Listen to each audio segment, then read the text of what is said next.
All right, good morning, everybody. This is a joint committee session of our Government and Operations Committee and Health and Human Services Committee. We are here to discuss the coordination of call centers and the governance of that coordination. I want to begin by, once again, just acknowledging and thanking the tremendous leadership of our Government Operations Chair, Councilwoman Navarro, who has been leading on this issue through several terms now.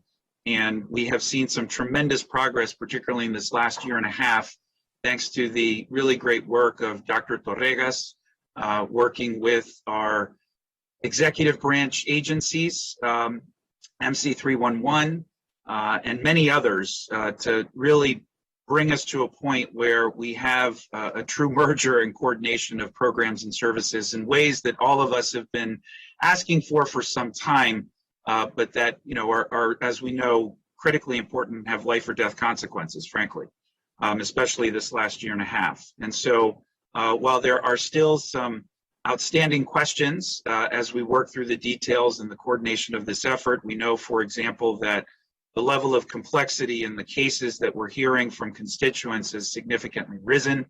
And I really want to give a lot of credit to our Department of Health and Human Services, who is working diligently to reinstitute a navigator type approach to ensuring that we have soft referrals to county agencies, that there's follow-up with the families, and that, of course, the programs and services that we're providing are themselves culturally appropriate, but the staff members responsible for helping these families navigate some extraordinarily challenging circumstances is also handled in a culturally sensitive and appropriate way. So we are here to receive a briefing. We have representatives from the Office of Community Partnerships, the Department of Health and Human Services, the Public Information Office, MC311. We also have representatives from the Department of Technology and Enterprise Business Solutions. And of course, this packet was put together jointly by Dr. Torregas, Ms. McMillan, and Ms. Chen, who have also been working closely on this issue as well. I'll stop there and yield to Chair Navarro to make some opening comments as well, and then turn it over to our central staff to help walk us through the packet. Thank you, Vice President Albornoz. Good morning to everybody. This is really a wonderful joint session. I believe this constitutes an evolution of MC311. So when it was launched, there were so many conversations about, how this is going to transition, evolve, how in other jurisdictions, this was a particular approach to find a way to have that one point of entry, no wrong door type situation. It is not a surprise, of course, that it is quite an endeavor, because we know that this is a very large county. We know that there are a lot of issues. We understand the complexities of making sure that we have culturally appropriate responses, linguistically appropriate capacity, and these types of services and approaches. And I know that in its evolution, we've had conversations about, whether there's going to come a point in time that we will have to approach it from a perspective of having dedicated sort of tracks through departments as things begin to get a little bit more complex, and as we learned about the patterns of requests, et cetera. Of course, the pandemic pretty much solidified all of this. And I would be remiss if I didn't, thank Dr. Torregas, because he has been there from the very beginning, monitoring how all of this has evolved. Ms. Kasiri as well. And I think they can attest to the fact that this is a really wonderful moment in time for the evolution of this program, of this service to our residents. And of course, Mr. Hudson, who, kind of hit the ground running and took over the leadership. Mr. Roberts, who's been amazing and also managing this, its whole transition, and Dr. Kroll, because it takes that kind of leadership and collaboration to get this going. And of course, my colleagues on the Government Operations and Fiscal Policy Committee, council members, Katz, Fritzen, and in the past, council members Reamer, and as well as council member Irvin. I mean, way back in the day when we were just getting all of this started. So I'm really looking forward to hearing how we are coordinating everything. The issue of governance is very important. And perhaps even, are there other thoughts regarding perhaps other kinds of more specialized call centers that can also interact with the MC311? In closing, I will say that, I had called MC311 to get replacements for my recycling bins. And this was, I think, back in maybe April. And they said, well, there's a shortage right now. Please call back in May. And I said, okay, I'll do that. And I called, and it was super smooth, super efficient. So when we were about to hang up, I said, thank you so much, ma'am, for your extraordinary customer service. I really appreciate it. She had no idea who I was. So don't say that it was because of that. And it was very thorough and very quick. And I think, even though, of course, you can always improve, there's no doubt, there definitely has been an improvement. And all of these different kinds of challenges that we've had in the past. And again, my committee members always stepping up to the plate. And we did make some important enhancements and important budgetary, particularly budgetary enhancements in the past to beef up the capacity. And so again, I look forward to see how this approach now is going to help smooth out some of those bumps in the road that we've had in the past. Thank you very much, Mr. Vice President. Thank you, Chair Navarro. So in addition to my colleagues from the Health and Human Services, Council Members Glass and Rice, we're also joined this morning by Council President Tom Hucker, who, as we've seen in the statistics and data of the percentage of people calling 311, has the largest percentage within his specific district. So he's been interested in this issue very much as well. Appreciate his leadership. And I'll just, before turning it over to staff, end with a super positive note. We learned this weekend that the Por Nuestra Salud y Bienestar initiative received an Emmy for their work to reach out to our immigrant communities through their Abuelita series, which was groundbreaking, extraordinary, very impressive, and I think connected very much to the conversation that we're having this morning about better reaching, more creatively reaching, better serving our communities of color. So thank you all so much for being here today. Dr. Torregas and Ms. McMillan, I will turn it over to you. Thanks very much. I'll just say two quick things. First of all, the thing that has driven the central staff forward on this issue is what you, the joint committees, told us more than 15 months ago, which is you wanted to see end-to-end service. You want to make sure that no matter where the call comes from and where the call terminates, the resident feels that somebody's taking care of them, that feels that the connections are being made. So the end-to-end service has been a driving force. And the second thing I would say before turning it back to Ms. McMillan is that we have 7 departments. That means a complex problem. Seven different departments are represented on this call this morning. As a consequence, I'm grateful that Ms. Kassir is here with us, because when you have 7 departments, you have to have some kind of central coordination. So Ms. Kassir will tell us a little bit about the governance structure that the executive branch is getting ready to launch, and that's a very, very helpful next step in the progress. So Linda, would you like to say a few things before turning it to Ms. Kassir? The only thing I would add is the governance structure is not only important for the numbers that we are looking at internally to Montgomery County government, but so that we can coordinate appropriately with numbers like 211 or 988 when it comes on, other places that people will call, that we need to make sure that they're connected correctly into our county government and those support services as well. And I know that the presentation will touch on that too. Wonderful. So Ms. Kassir, I'll turn it over to you as representing the executive branch and the 7 county agencies that Dr. Torregas mentioned just now. So thank you for your leadership as well, Ms. Kasiri. I know you've been intimately and directly involved in the coordination of this since the beginning. And I can speak about that in the first person because our former Chief Administrative Officer assigned you to help pull together 311 when it was first initiated. And as a former Executive Branch Director, I was right there on the front lines watching how it developed from beginning and day one, and you were there from day one. So it's great to have you here and see the evolution. And with that, I'll turn it over to you to introduce your Executive Branch colleagues. Thank you. Thank you. Good morning. And first of all, I'm thrilled to be here. Just a reminder, I remember back in fall, we were in front of you.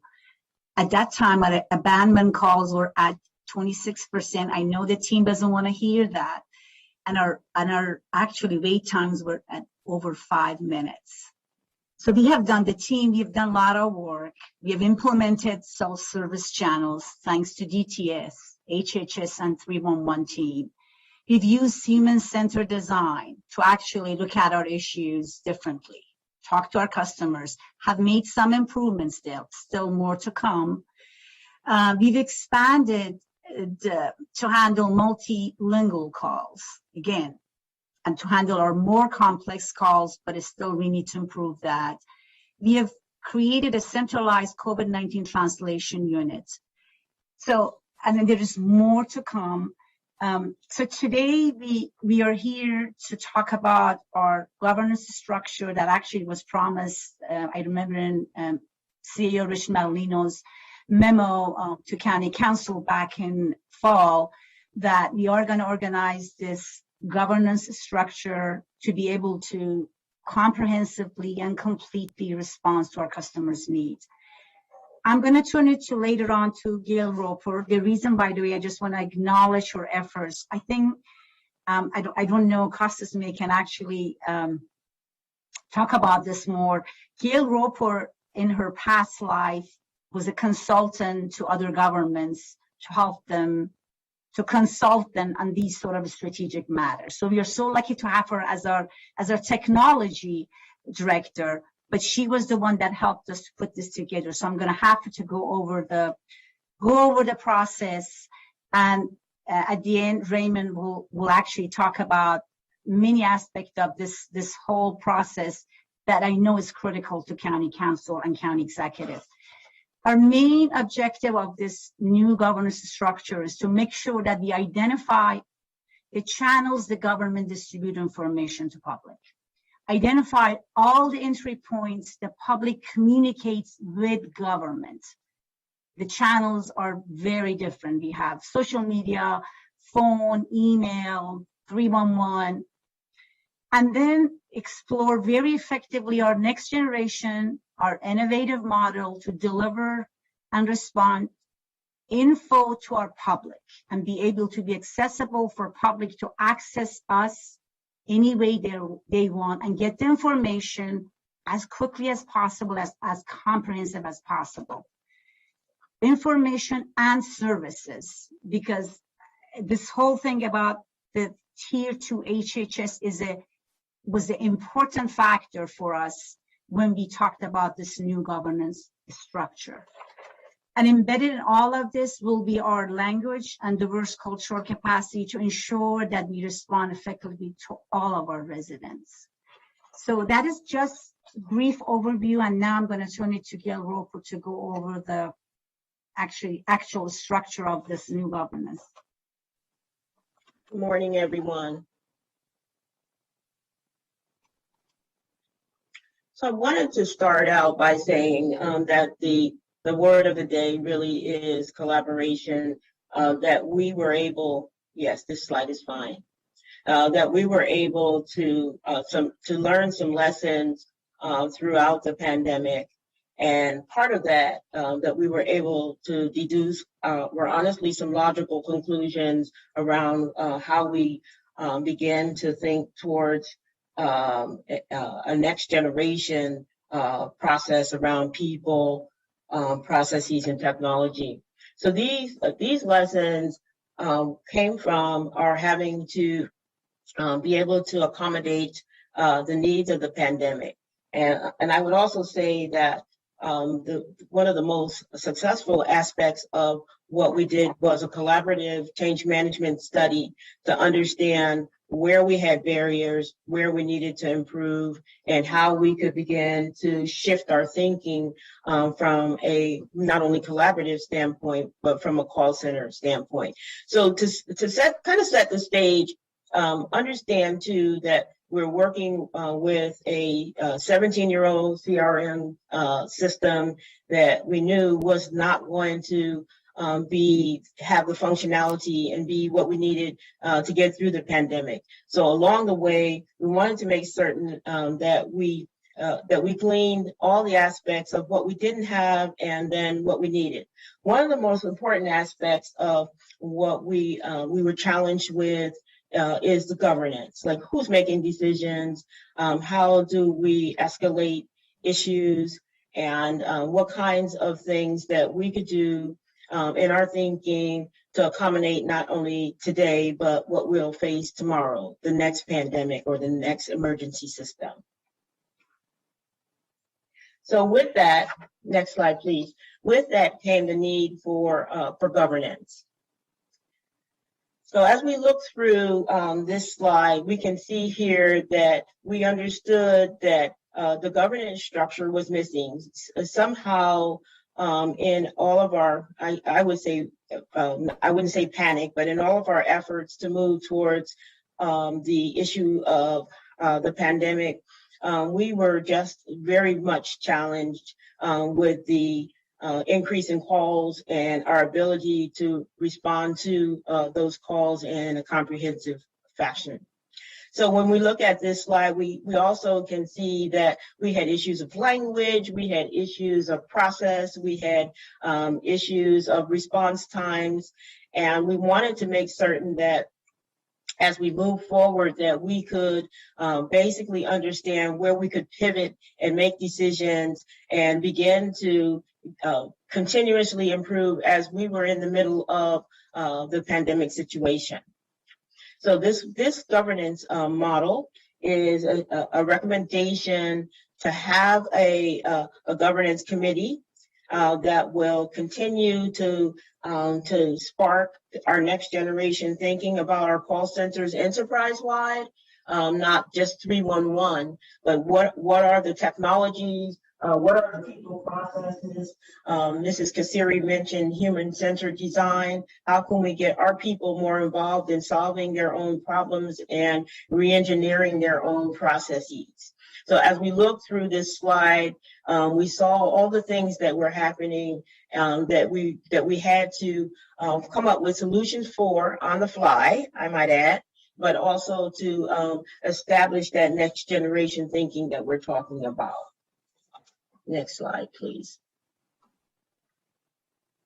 So we get into what are we doing here? Why governance? Why more governance in governments?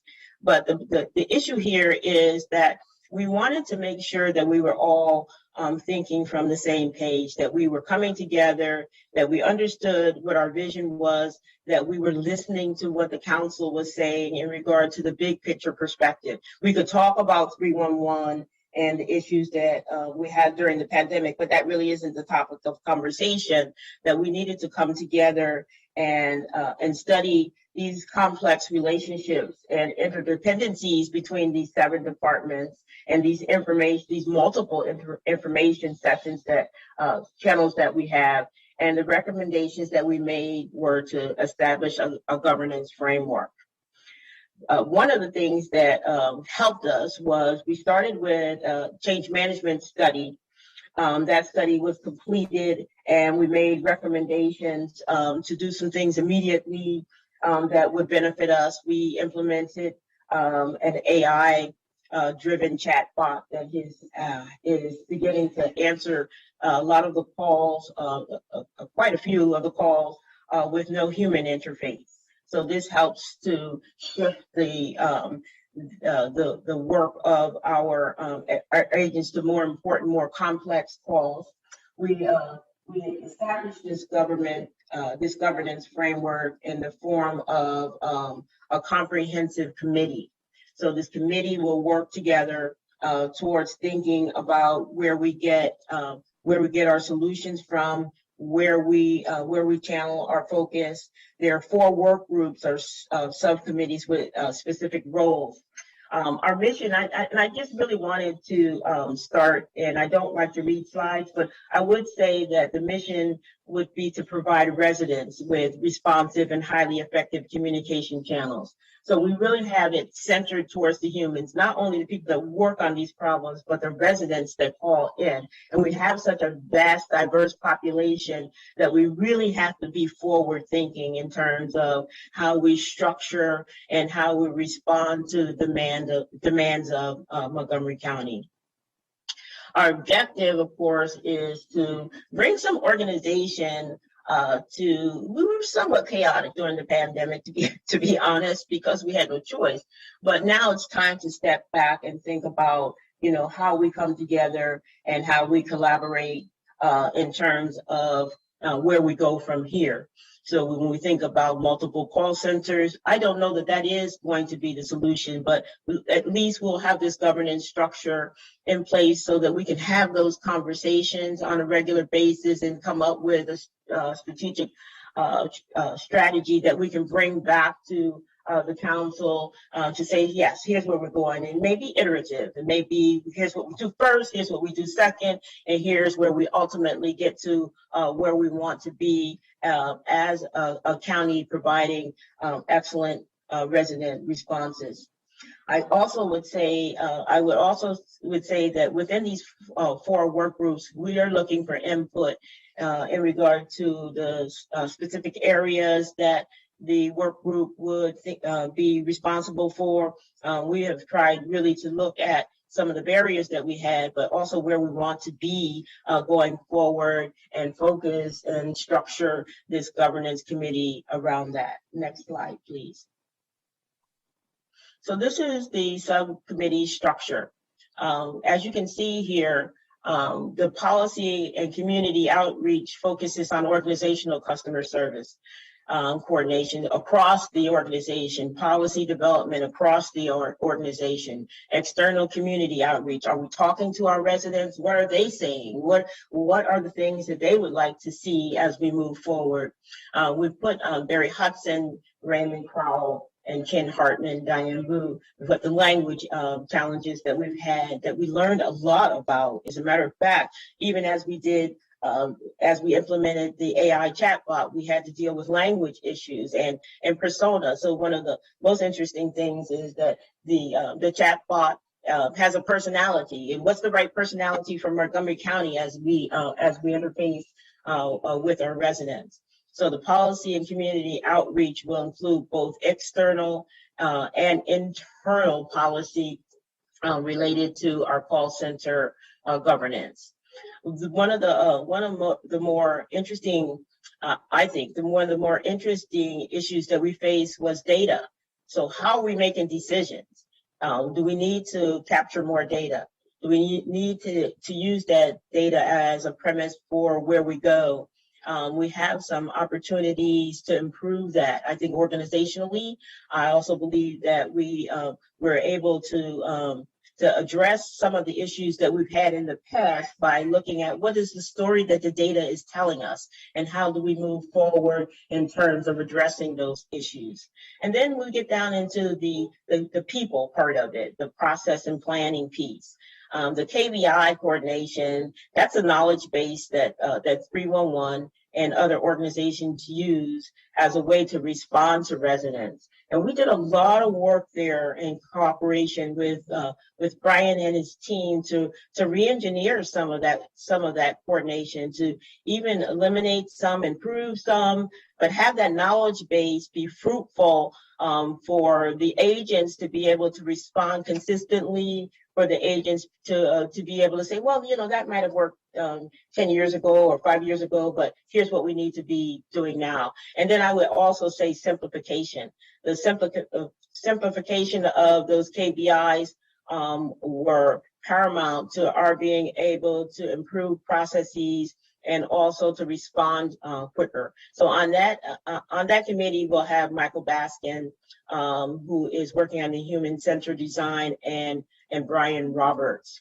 And then from a technology perspective, we have the challenge of the CRM system, but we had no time really at that time to think about uplifting a system in the middle of a pandemic. So we were able to implement a call center, some call center technologies, some AI technologies, a virtual agent that helps to lead people through calls. One of the major benefits of the call agent was to lead people through the vaccination process without a human being involved. So we began to think about, how can we do these things where we're actually serving a community that has a need, and that can actually, we have a large community that understands technology, but we have a percentage of our community that is not technology literate.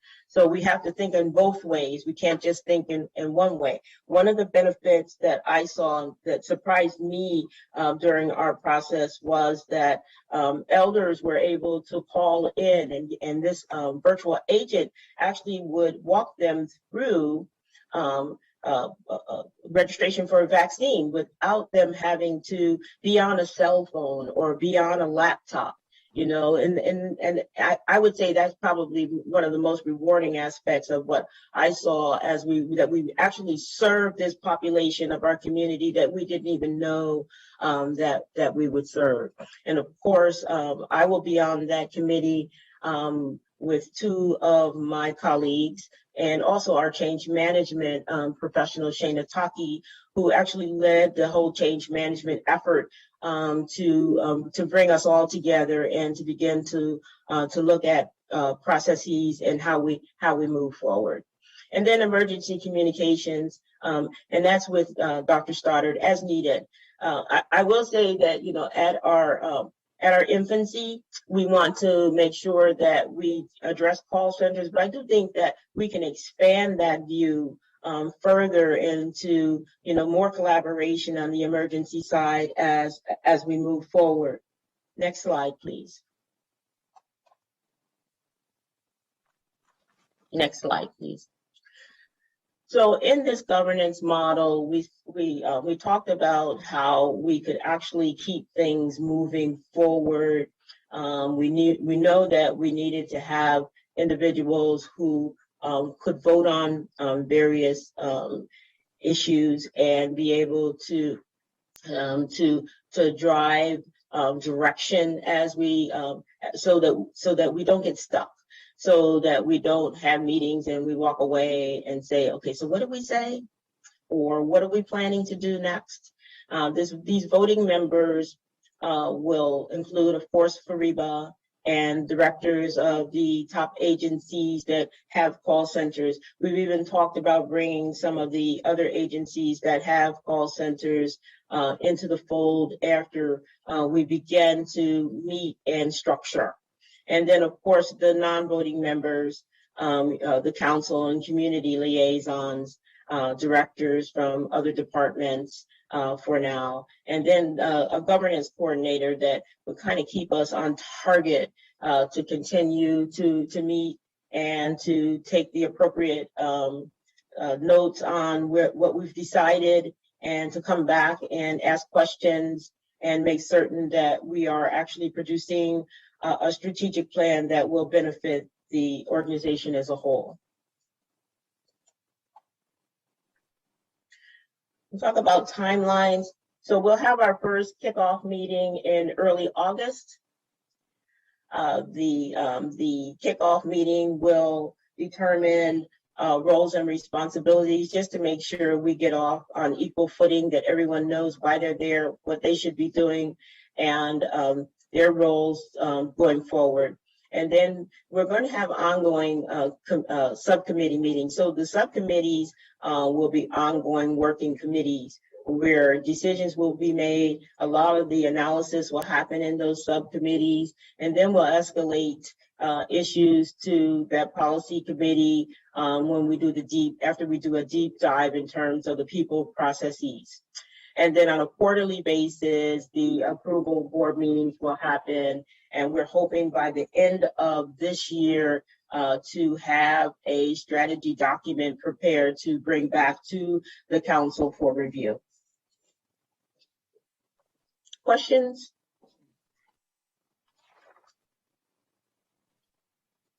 Yes, thank you. Chair Navarro, and then I'll jump back in the queue after her. Thank you. So under the policy and community outreach, I was curious about how this particular subcommittee will then interface with like the regional services center directors, community-based organizations, the hubs, faith-based organizations. It seems like that is such a key component because it's all about, you know, content and how, you know, what the thrust of this whole exercise is about, which is to respond appropriately to specifically the very complex communities that we, you know, that we have present in the county, and therefore it requires a lot of very sharp understanding of those issues. How would that work? Is it just the people who you've assigned as the, you know, the co-chairs, policy development analyst members, or are they sort of tasked with then going in and soliciting that kind of input and feedback from those folks who are on the ground in the community? So Ms. Navarro, may I ask, Diane Wu is on the call, and actually Diane Wu was, by the way, the names are, we can add, expand. So names aren't as concrete as, you know, just a structure is concrete, but the names can change. So may I ask Diane Wu to answer that question? That's a very good question. Diane, are you on the call? I am here. Can you hear me? Hello, can you hear me? Yes, we can. Yes, we can. Okay, great. I apologize that my video is not on. I'm actually on travel, so I'm on my phone. So we are, what you see on the slides regarding the governance structure are the leads in each of the subcommittees. And for our particular group, it is our goal to do a lot of partnership and a lot of outreach work. As you all know, we've been working very closely with partners on the ground throughout, you know, pre-COVID, most recently census, and now with vaccines. So we work very closely with the RSC directors. We have at least weekly meetings to discuss what's happening. So our goal moving forward is to continue a regular communication with the RSC directors, our partners on the ground, and they will be very integral to leading the strategic plan. Ken Hartman is also on the phone. Ken, do you want to add anything here? Thank you, Diane. Yeah, absolutely. We developed a model during the census and during the COVID vaccination outreach. We intend to continue that, continuing working with people on the ground, with our partners, and also with the folks who are involved with our health initiatives. I think they're crucial to this discussion. Exactly what Diane said, we're going to continue and build upon the model that we started. I will jump in and add to that, obviously a lot of this has had to do with Health and Human Services and the work that Human Services does along the way. So it's been a model for how we partner across the county with Diane Brewer in particular and her group over this last year. But certainly as the department moves forward with this, we move forward with this collective process, there's a lot of continuing outreach that we have to do with our existing partners and with community members to make sure that we understand what it is that the community needs and how best to help them access it. So this for me is an opportunity to do that in a larger forum and under a governance structure that is more department wide or county wide. I would also I just wanted to just interject and say that I think it is, you know, I mean, as you're developing the documents, I guess, if you will, it would be great to see, you know, kind of like the breakdown of how that's going to look like. I know there's a transition going on with the regional services centers, you know, writ large.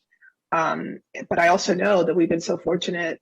One another other sort of silver linings of the pandemic is that there was just like an all hands on deck, very grassroots work that took place. And we want to keep that momentum going for sure. So whether there were the health promoters, as we talked about before, the census work, the hubs models, all of those things, the equity hubs, we should capitalize on that and leverage that as well. So it would be just awesome to see, how this is all going to align. And it does, I think, correspond to what we, have said time and time again, that these structures that had to be stood up during the pandemic really are going to serve us well. And I think this is a prime example of where we can definitely utilize them. Sorry, Ms. Roper, I interrupted you. No, I interrupted you. I actually just wanted to say that we'll take on a workshop format. I think that, we should get into listening mode, and we should have, external individuals and the RSB communications happen. So these are open agendas where we can get the right people in the room and have this dialogue as we move forward. Thank you. And of course, faith-based organizations, which also have been so critical during this pandemic as well. Thank you.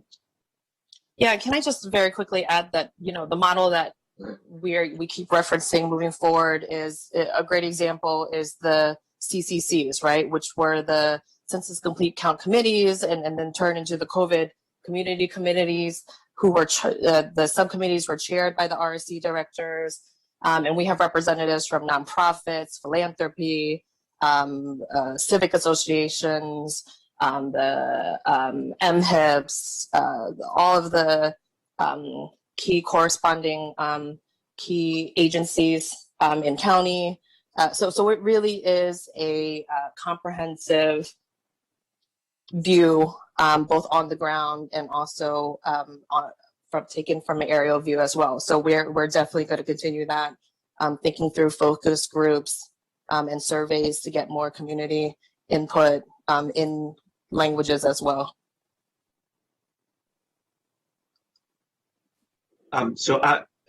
Chair Navarro, did you have any other questions for right now?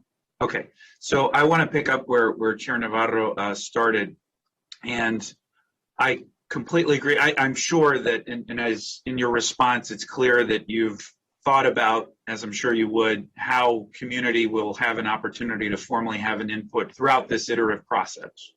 I do suggest that something more formal be established within the governance, not so much because that input is so critical. And I would also say that I've come to very much appreciate how our council offices, through the constituent calls that we receive, that we end up referring to respective county agencies, is also an important part of this puzzle. And so if, there can be a formal committee in addition to all the folks that Chair Navarro mentioned. She said this, I just want to reinforce it because it is, I've seen other committee structures in the past that have been so government heavy, and because of transitions in administrations, those same folks that are responsible for coordinating these services may not be there from one year to the next. And if you don't have the community contiguously being formally involved in the development of these processes, then you lose stuff and things fall through the cracks. And so that for this work in particular is so important because so much effort has gone into this document and so much progress has been made. The worst thing would be if, the folks directly responsible for the coordination of this aren't around to be able to see it all the way through. So I think that will be helpful and important. And to that end, I think having, not just appointed officials serve at the helm of the coordination of some of these efforts, but some of your deputies who are merit staff as well, I think is going to be important to the continuity.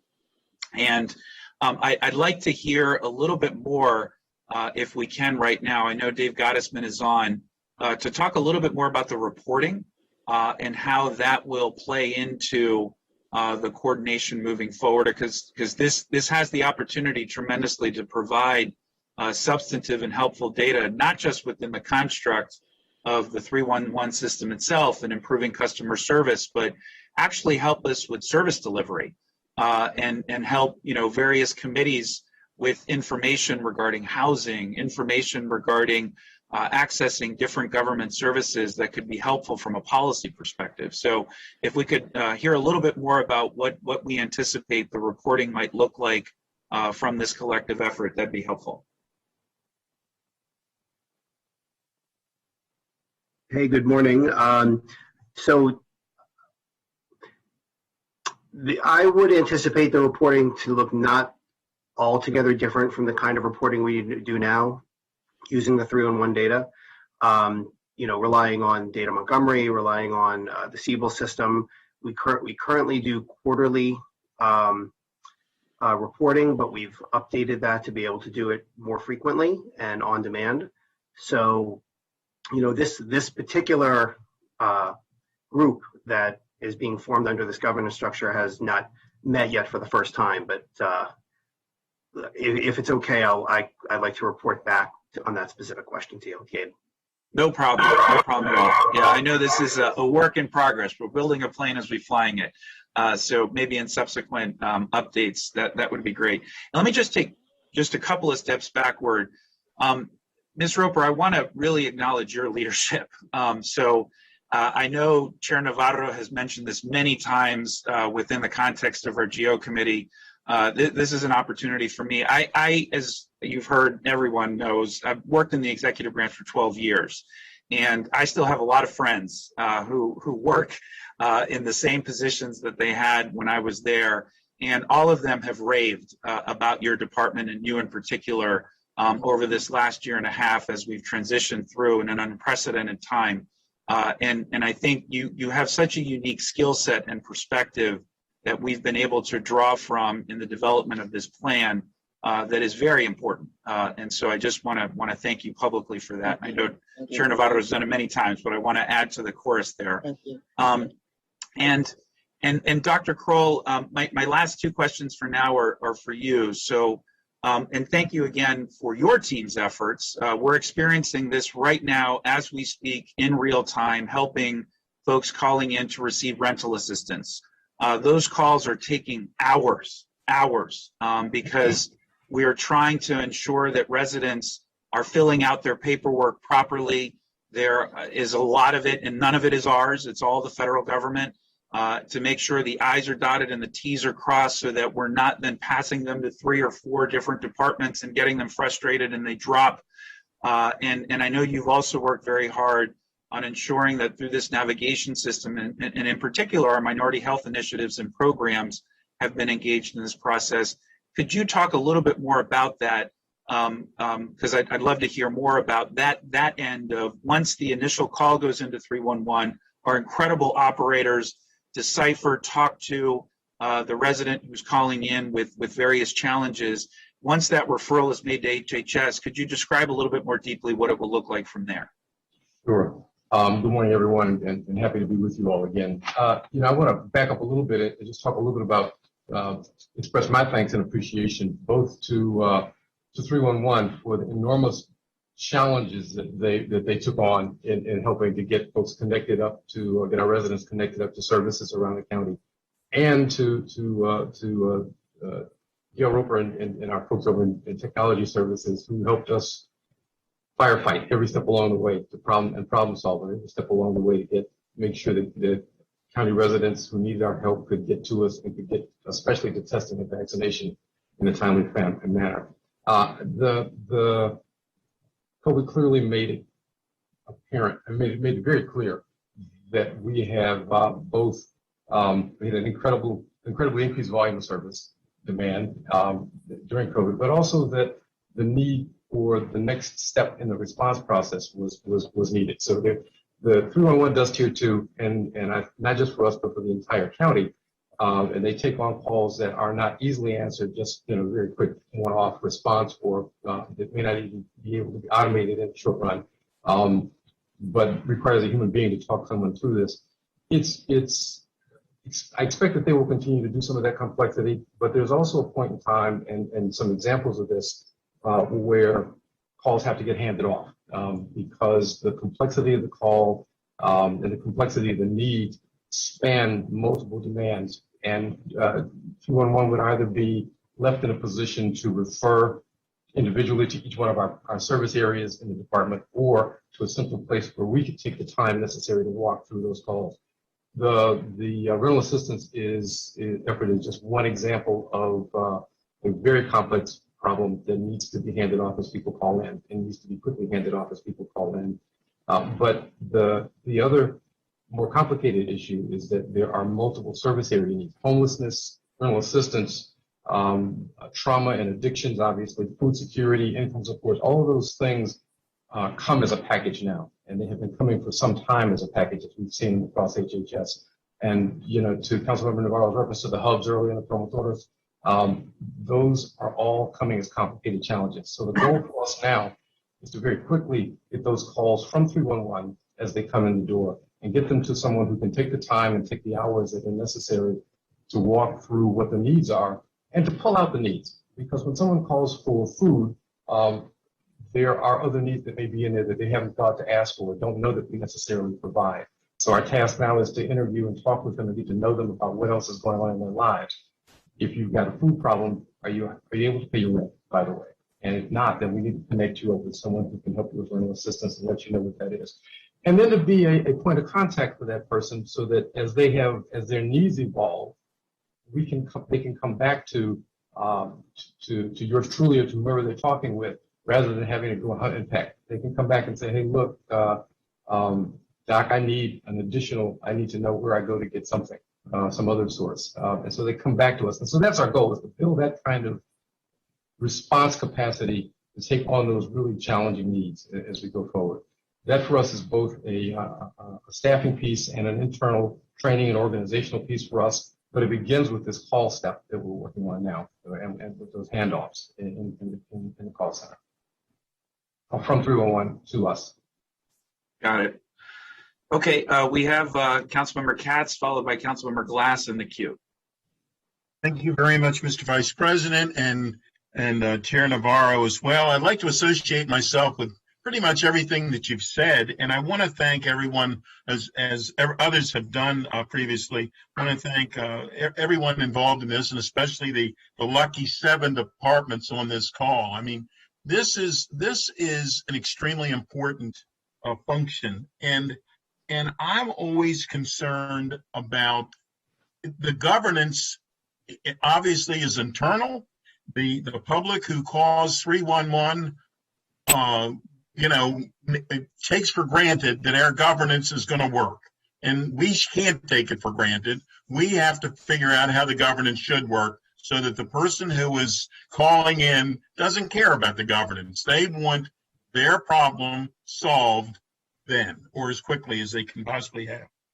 And so we always have to keep the bottom line in mind as we're going through this. My questions really are, if someone is in crisis, and I know we're talking about 988 event, and does anybody know when 988 will actually be in effect? Raymond, do you know? I don't know offhand. It is sometime later this year. I don't know exactly what month it's going to go live. And just for those of you who are listening to as we always say, the millions listening at home, it's a suicide prevention hotline. Is that the best term for it? That's right. Instead of a 10-digit or 7-digit suicide hotline, we're doing the federal government is putting in place a 3-digit rapid contact for suicide prevention. And 211, which is another helpline. I mean, so my question is, if someone is calling in that horrible situation where they are in need of a suicide prevention hotline, when someone who's themselves or their loved one is in crisis, and rather than call 911, they call 311 in the heat of the moment, what do we do? How can you walk me through what we're doing for that person right now? So I can tell you that and Barry may be the best person to chime in to talk about what the process is from the 311 side, but I can tell you that if someone calls into 311 for suicide prevention, for an psychiatric emergency that sounds like it's suicide related, they get an immediate and rapid transfer over to our crisis center. the crisis center picks up the call and takes it from there and does either mobile crisis outreach or does stabilization over the phone, whatever is necessary to support that person getting stable. So it's a rapid one-off. The 311 doesn't do a great deal of interviewing for a person. Obviously, if someone calls in and says, "I've got a suicide-like person," they call straight, they transfer them straight over. And the crisis center line, just for the record, is answered 24/7, 365 days a year by a real person. On occasion, if the volume is high, they may get a message that says someone will be with you momentarily, and then they pick up. The waits are very short, typically for anyone calling in, and there's no background music, et cetera, but it is an ask, hang on, someone will be right with you. And typically someone picks up on a call because that's a priority. Those are priority calls for the crisis center. Thank you. Barry, how about for 911 as an example?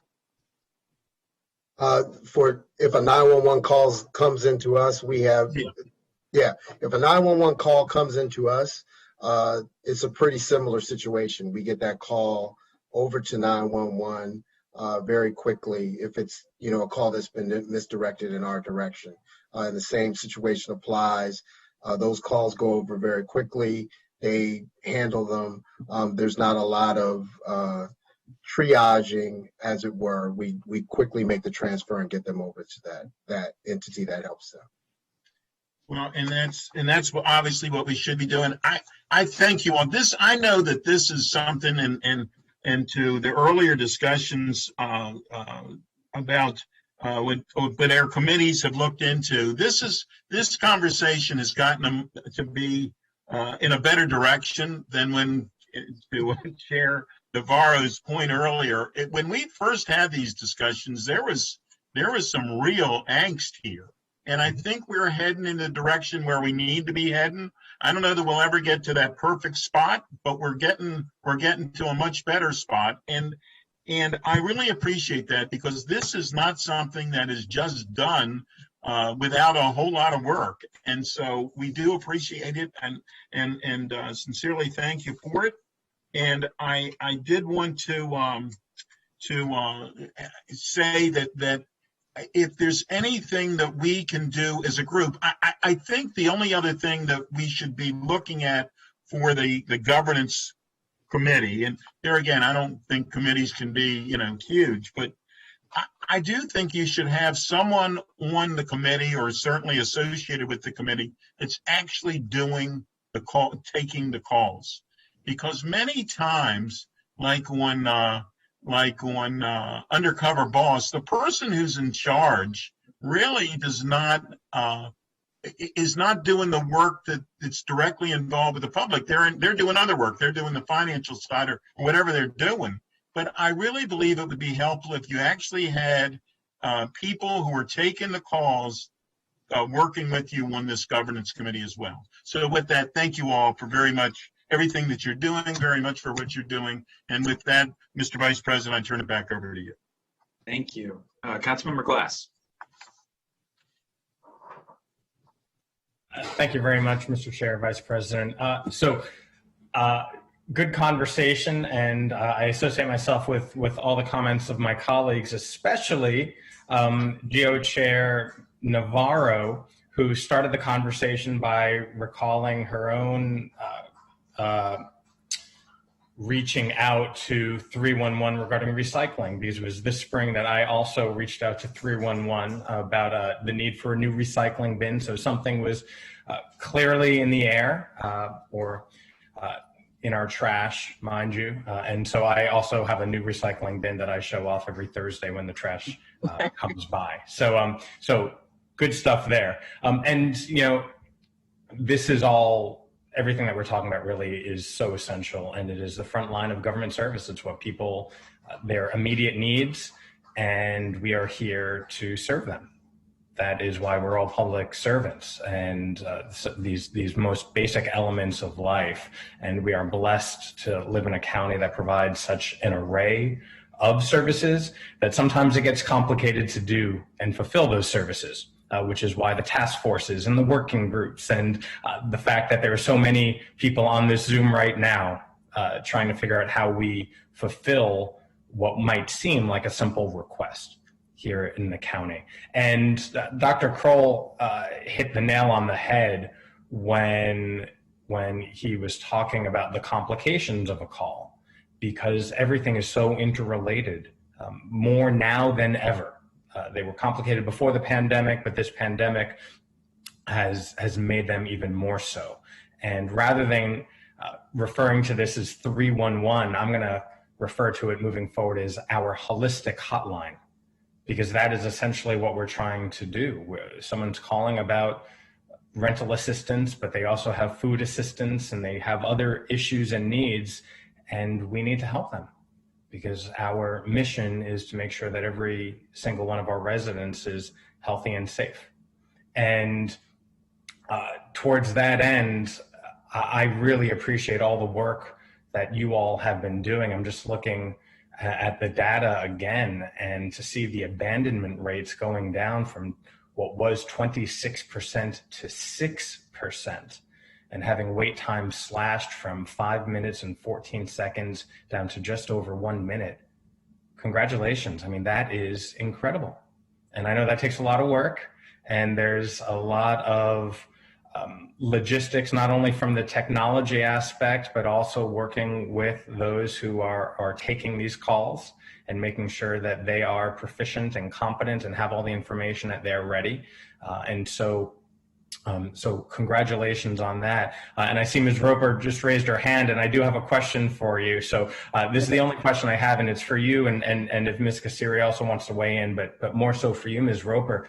So clearly been making progress, showing success in continuing to refine this process.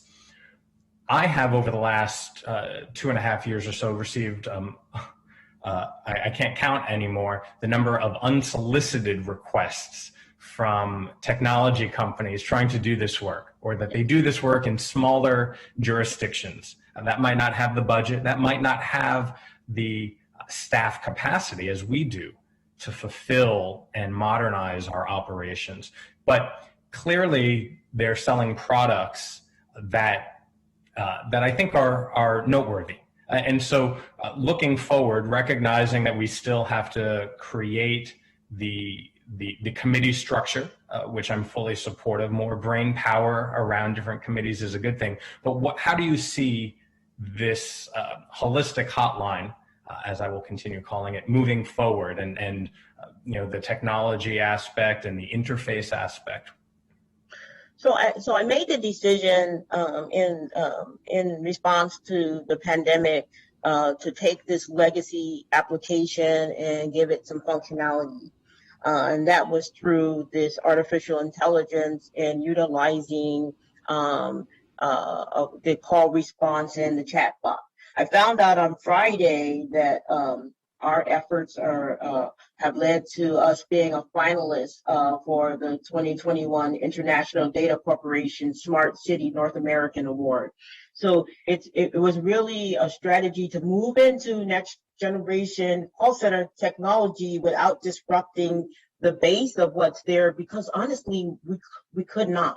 We will have to make some decisions from an enterprise, from a county perspective, on how we begin to move to what we call this next generation call center applications. We are not there. And I think as we move into these committees and begin to have that discussion, then we are going to have to begin to understand what that's going to look like for us from not only a funding perspective, but how we iterate, how we are able to do these things and not disrupt day-to-day activities. So we are there. I think this is the first step in shifting our thinking beyond where we were, and the isolation of us maybe even having to make decisions independently because there was no real forum for collaboration. So I think it starts with the people, right? And then we do analysis on processes, and then the technology should never come first. It should always come after we've made that analysis in regard to what we're trying to accomplish. Hope I answered your question. You did, but I want you to restate something. So it was a long title, but a finalist for which award again? Congratulations also. It's IDC, the International Data Corporation. And it's a big deal. Actually, it's a big deal. Smart Cities North American Award. So we go. The voting starts today. Just to be nominated is a major thing. And this is around this AI technology that we brought up in with the help of 311. Of course, with the help of 311. I think it was a week it took us to put it in place and begin to respond to. That's why we see there's lots of reasons why those calls are down, and the response time has improved. Technology is part of that. Well, congratulations to you, to everybody else on this Zoom, to your teams. Let us know where we can vote if we're eligible to vote. Will do.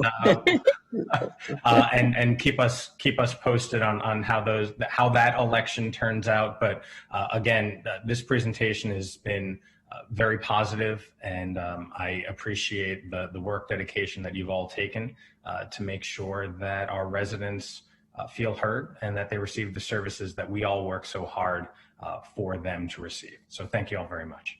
Thank you. Councilmember Glass, may I add just, I agree with you, this holistic hotline, and we are confident our technology solutions or problems they're gonna be easy to address.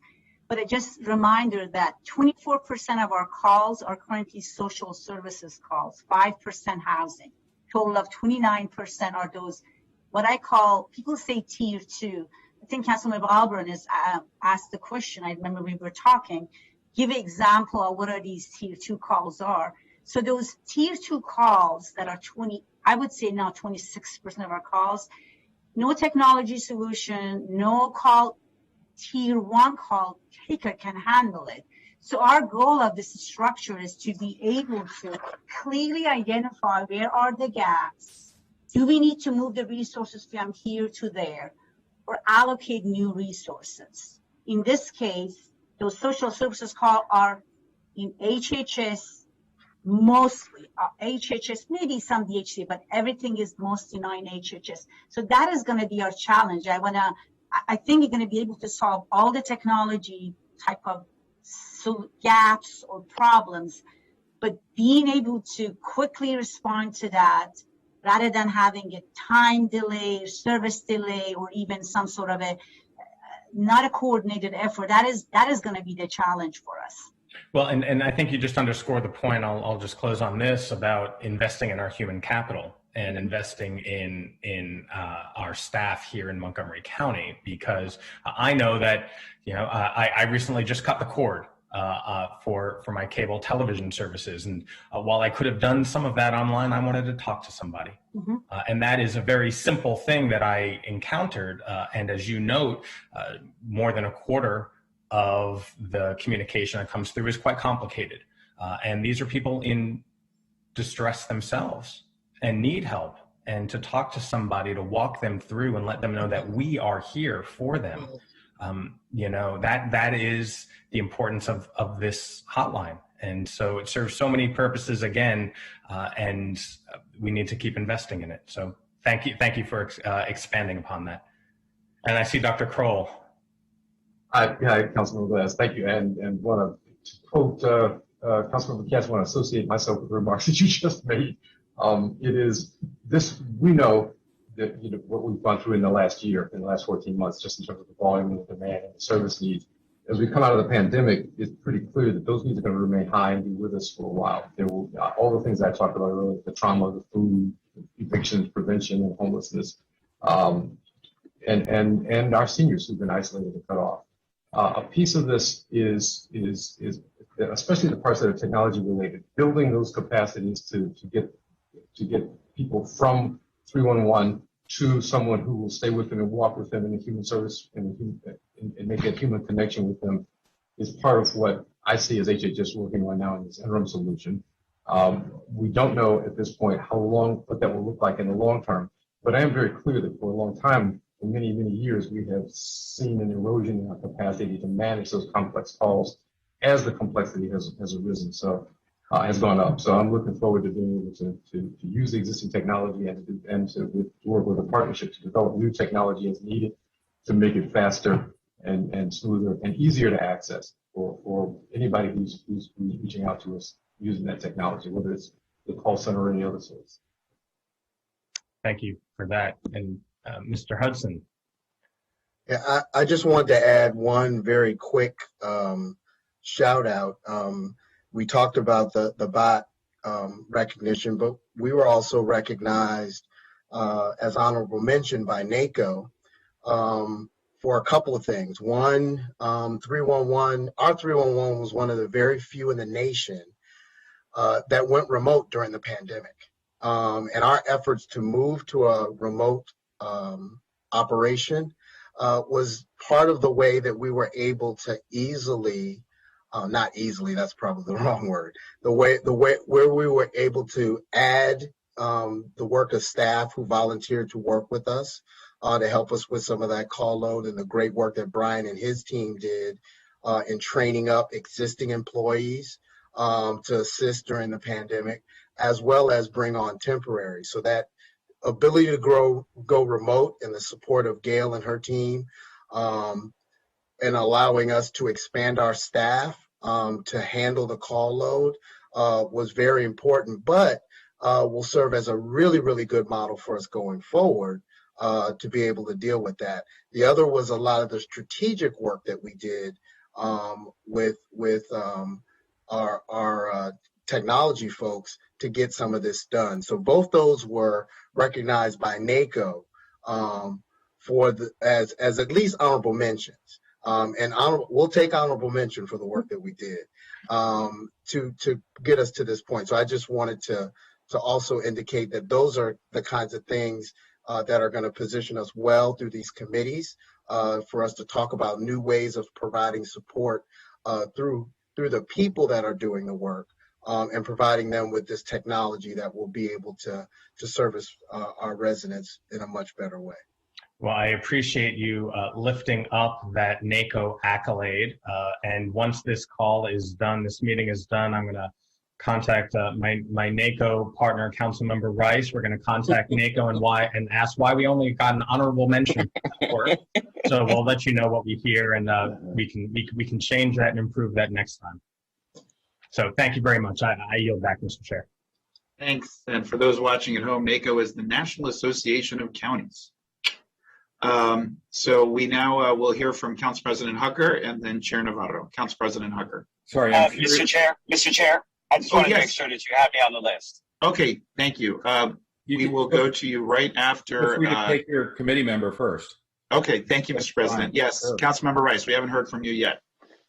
Yeah, thank you so much. So I just wanted to build off of, and I'm really happy that you allow me to jump in here because, Mr. Hudson, you had mentioned something that was in line with my question, which is how are we looking at realigning now that we've seen some of the ways in which we were to remotely work, but then also with Director Roper and her conversation around the chatbot feature, are we looking at realigning workforce? Are we looking at ramping up in certain areas? What is the new process? What is that strategic plan moving forward for what we think is the right cohort of technology versus personnel to be able to make sure that we're able to answer the call, no pun intended, for the public that's looking to get service? Well, I can start from our end. I think that's one of the big questions that this team will be looking at. We'll begin to look at what technology do we need to support the human side of the work?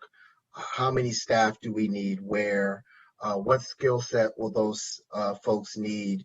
And we'll get that from our folks in the field, Diane's and the regional service centers talking directly. We talk to customers every day.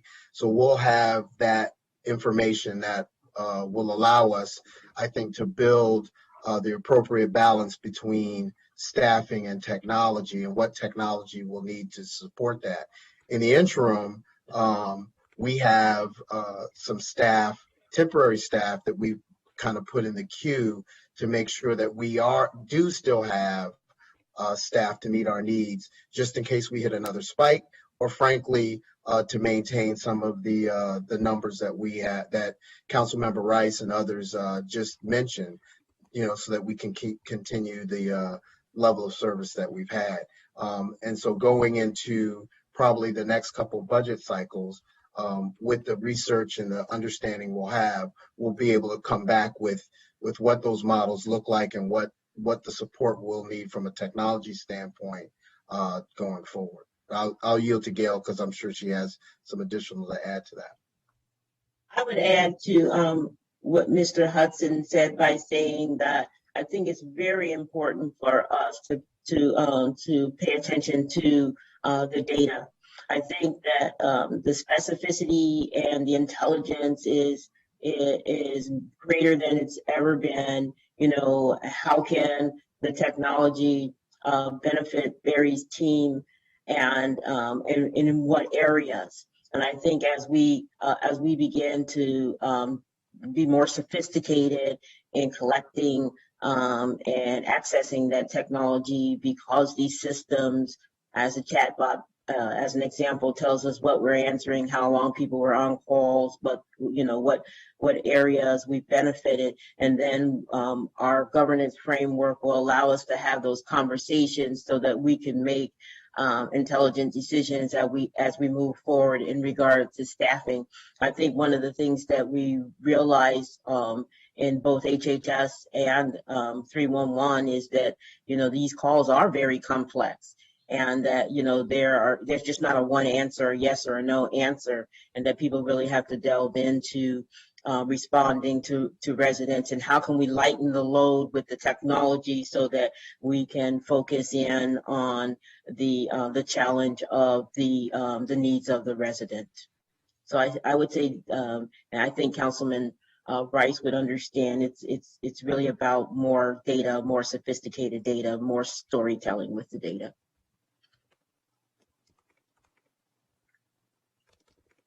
Well, thank you for that. I really appreciate it. I'll yield back to you, Mr. Vice Chair. Thank you.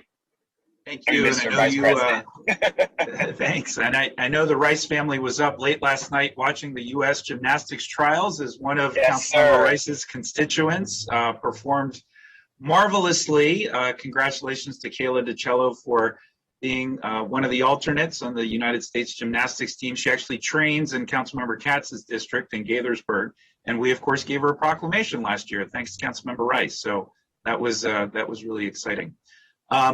With that, we'll now hear from Council President Hucker and then Chair Navarro. Council President Hucker. Thank you, Mr. Chair. I just wanted to add my voice to the chorus, thanking you and especially Chair Navarro for her longtime attention to this, and to Dr. Correga and Mrs. Chen for all the information you've gathered and monitored, and appreciate Ms. Kassiri and Director Roper and Dr. Crowell's work and Barry's work as well for all the hard work on this. I agree with all my colleagues. I think I'm impressed by the progress you're making. I've been focused on this for a long time, and I feel like you're clearly moving in the right direction.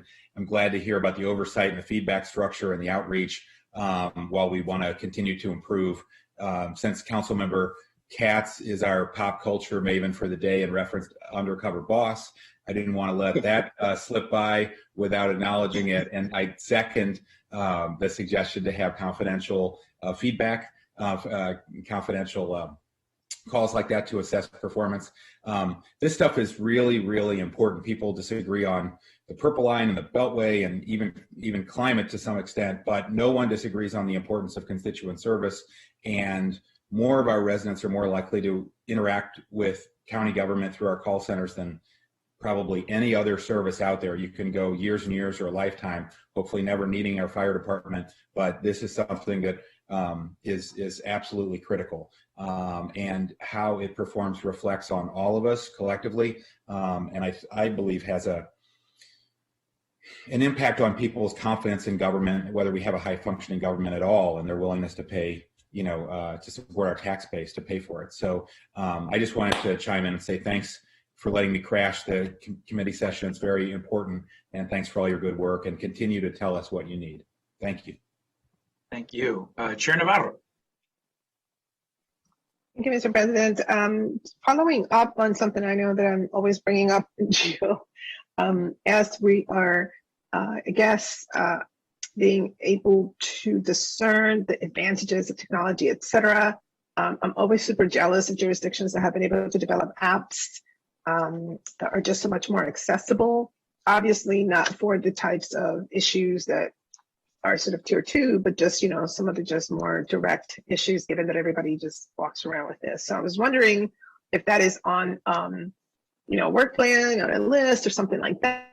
I've always thought, you know, how cool would it be to just have almost like a competition with, you know, our institutions of higher learning or something to that effect. But I know that there are, like, and of course, there are smaller jurisdictions that I'm familiar with, like the city of Fort Lauderdale has a pretty good one that is very, you know, user-friendly, different languages, et cetera. And they're just good for direct, you know, straightforward things like recycling bin or when is bulk trash going to be picked up, things like that. But I think it really helps take, you know, a load off of the, you know, call centers, et cetera. And I'm wondering if that is something that we are exploring and where we might be with that particular possibility. So I think you would probably know that we've done some work with voting, you know, some apps in the App Store. But I would, in answer to your question, I would say yes, yes, and yes. Now that the real world is beginning to come back, I would say that we could get focused in that area. I can say that some work has been done, but certainly not enough. And I think we'll put that on our list of strategic goals. I appreciate that. I think that especially as we have gotten to know, you know, more clearly or become more familiar, even how the, you know, immigrant community, I mean, we know communities of color, et cetera, are high users of technology and of these types of devices, et cetera. And we've seen it as we did, you know, outreach through WhatsApp and things like that. So it just makes sense for us to also figure out how to appear in those spaces and provide information through that, you know, type of platform as well. And I really look forward, hopefully, to something happening before I leave. I guess it's always we gotta hurry then. It's been one of those things for a long time. I think Dr. Torregas probably remembers, you know, hey, what about an app? But, you know, at least get it beta tested or something like that would be awesome. Thank you. Well, thank you, Chair Navarro. Dr. Torregas and Linda, was there anything else? In looking through the packet, I think we've addressed all the questions and outstanding issues over the course of this discussion and then the responses from the executive branch. But was there anything we missed that you felt important we covered this morning? No, you were quite comprehensive, Mr. Albornoz. The only thing I would do is I would say that you should be prepared a year from now to probably receive some requests from the executive branch for a major overhaul of our IT infrastructure for these applications. It's been almost 15 years, and Nancy knows quite well that we have had, you know, kind of bailing wire sometimes to fix some of the systems that were in front of us. And Gail jumped in during pandemic and made the systems work. But I'm just guessing that we're probably going to be hearing some requests for an update on the IT infrastructure necessary. All of you council members mentioned, you know, apps and new technologies and small startups that can do various things. In order for these solutions to work, we need some kind of a basic platform that can help empower the residents. And that's finally, that's where it's at, empowering our residents to get things done that they need done as quickly as possible. So I'm delighted to hear the progress made and look forward to the next debates. Thank you. I'll just sort of close with this thought. Just kind of came to me as you were speaking, Dr. Torregas, that, you know, we really do need to thank these call takers themselves. You know, they absorb a lot of really challenging situations and a lot of emotional stories, and frankly, just a lot of emotion. These are not social workers. These are not case managers. These are people that are there to be public servants and help. And just even in our office alone, me personally, I've absorbed stories from this last year and a half that I've had a hard time processing. So special thanks to them. And I guess maybe as a follow-up, because this is an important enough issue among both committees that we'd love to get on a recurring schedule to receive updates at least once a year. I'd love to hear a little bit more about how we're providing support for staff and ensuring continuity there as well, because these positions tend to be higher turnover than other professions. And we need to do everything we can to keep these folks in place and supported and happy, because we can set up these constructs, we can have these great policies, but ultimately if the people responsible for carrying them out don't feel like they know what they need, that they have the tools that they need to do it, then it's sort of all for naught. I'll just end on those thoughts, but thank you all so much again for this briefing. Ms. Kassiri, was there anything else you wanted to add from the executive branch's perspective, and then we'll close this out? No, just thank you. Thank you so much for listening to us. Thank you. Wonderful. All right, with that, we will adjourn this joint committee session and look for another briefing sometime after the new calendar year. Thank you, everybody. You all. Stay safe, everyone. Take care. And commit to people who need our assistance.